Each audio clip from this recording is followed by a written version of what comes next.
मी तुम्हाला छत्रपती शिवाजी महाराज यांची माहिती सांगणार आहे।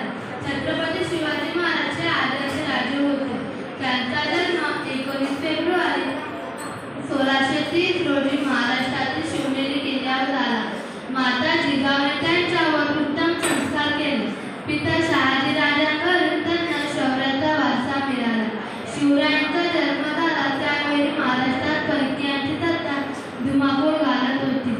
लाखो मराठा सैनिक मुघलांच्या सैन्यात अडकले होते। शेतकऱ्यांना कोणी वाली नव्हता। स्त्रियांवर अन्याय होत होते। परिस्थिती बदलायची शिवरायांनी बारकाईने ठरवले। छत्रपती शिवाजी महाराज हे मराठा साम्राज्याचे संस्थापक होते। त्याने वयाच्या 16व्या वर्षी मराठ्यांचे सूत्र हाती घेतले।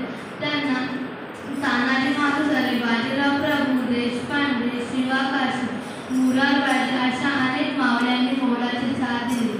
छत्रपती शिवाजी महाराज हे मराठा साम्राज्याचे संस्थापक छत्रपती शिवाजी महाराज हे शूर, पराक्रमी आणि प्रजाहित राजे होते।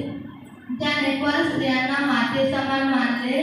जाती धर्मांचा आदर केला। औरंगजेब, शाहिद खान, अफजल खान अशा बऱ्याच शत्रूंचा पराभव केला।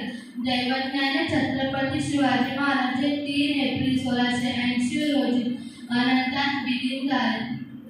17 मार्च रोजी त्यांची शिवजयंती म्हणून आपण मोठ्या उत्साहाने साजरी करतो। त्याचे कार्य आजही आपल्याला प्रेरणा देते।